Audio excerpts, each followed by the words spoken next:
Good morning, it's Loren Lockman from the Tanglewood Wellness Center in Costa Rica. And I've been asked this morning to talk about the ultimate low-calorie diet, breatharianism. The question is breatharianism real? Is it healthy? Is there a reason for us to do this? Just basically, what are my thoughts on this? And so let me start by saying I believe that we create everything, as you guys know. We've talked about this many times before. I believe we have incredible power, ability. I believe we're part of the divine creative force of the universe. Is it possible for the human body to live without taking in food as we think of it, and instead getting all of our nutrition from sunlight, air, water? Perhaps it is. I don't know. I do know that most of the people who have claimed to be breatharians, those who are out there teaching other people about this, most of them have found to be frauds, not actually doing what they said they're doing. In some cases, one of them was found, a famous American breatharian was found going into a McDonald's or eating at a McDonald's, and he said, yes, but Big Macs are different. I have to agree with them. They're not really food when you think about it. So maybe that doesn't qualify as eating. There's another woman, a person, an Australian woman, who has been teaching for many years, and on a couple of occasions, she was found first.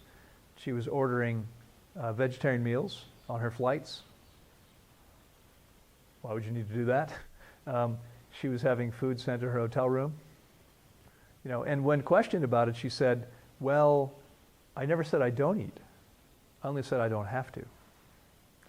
So, are these people even actually breatharians, the people who say they are? I don't know. I mean, there are a couple of famous cases of people who've been observed for long periods of time who claim to have, the people watching them said they ate nothing. But it's hard to say. And of course, in most cases, I don't actually remember now the outcome of those situations. Whether, for instance, these people, if they're watched for 60 days and consume nothing, are they not losing any weight? Are they being watched all the time and really, because obviously lots of people can go 60 days without eating. I've helped dozens of them do that right here. However, they lose weight. So, if someone would have to be functioning on an ongoing basis with no drop in energy and no drop in weight, actually maintaining their body. Is that possible? I don't know. Again, maybe it is. Now, I think a more important question is that something to strive for? Is it more beneficial to us? Is this something we should be shooting for? My opinion is no. I don't see any advantage to that.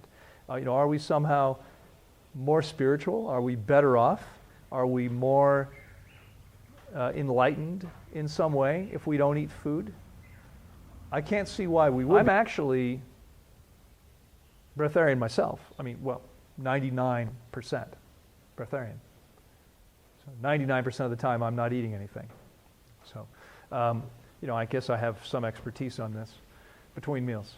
I'm not sure I see an advantage, and I think some people use this as another way to try to separate themselves from other people, to make themselves better than other people. And I'm not sure I understand the point of it. My goal is, and has always been, to optimize my health and vitality and my full potential, brain power, etc. But it's not compared to anybody else. It's simply optimizing the gifts I've been given, which are different from everybody else's. Not better, not worse, different. I believe the way to do that is to get the body clean and as efficient and well-functioning as possible, and then to continue to meet the body's needs as well as we can. What does that look like? Well, for me, the diet does definitely include real food. It includes fruit, and it includes some leafy greens. And on a practically daily basis, my body tells me it wants those things, one or the other or both. Now, if at some point in the future, If I should wake up and never get hungry again, I'll stop eating, because my body, I'll be listening to my body. And if I'm doing fine and I'm not losing weight and I'm not becoming a skeleton because I'm not eating anything, and I'm feeling and functioning as well as possible, then there'd be no reason to eat. If my body wasn't telling me it wanted food, it would be telling me it didn't want food. So there'd be no reason for me to eat. But in the presence of messages to eat, why would I stop eating? Why would I try to get myself to the place? I mean, that people teach that there's a way. You have to get your body clean, and then you reduce your food intake. And there's a guy out there who claims to be living on 60 calories of orange juice every day. This is absurd. I don't think so. But who knows? I mean, is this possible? Maybe it is. Is there a reason we should care? I don't think so. Okay? I don't see the advantage. I don't see any reason that we should make this a goal. I think the goal is to listen to your body. Okay? And if you continue giving your body the chance to cleanse and heal as it needs to, and you eventually reach that point, terrific. We can all be breatharians together. Okay? At least between meals, if not all the time. Anybody have any questions about this?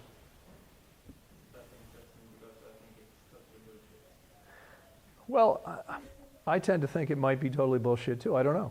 But I mean, again, there are people, there are yogis who have the ability to control everything. I mean, they'll, for instance, and this has happened. This is real, where people can sit in sub-zero temperatures and have ice water poured over their heads or ice poured over their bodies and be perfectly fine, and sit there for 48 hours. Where most people would freeze to death, they're perfectly fine. There are people who can go into a state of suspended animation and have done so, in some cases for a long period of time, without eating or drinking and without losing any weight whatsoever.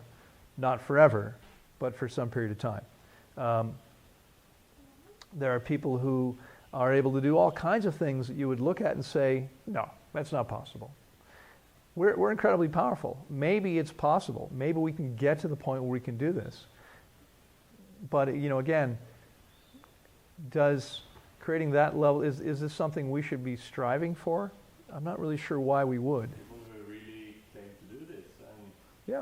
why would I deny it? Well, I agree. We don't know that they're not doing it.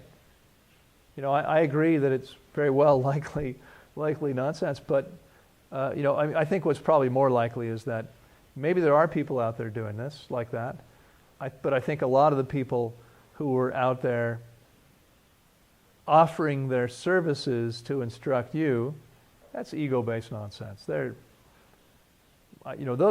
where the fraud has come in. All right. Well, I hope that's been helpful to you, and I'll see you next time.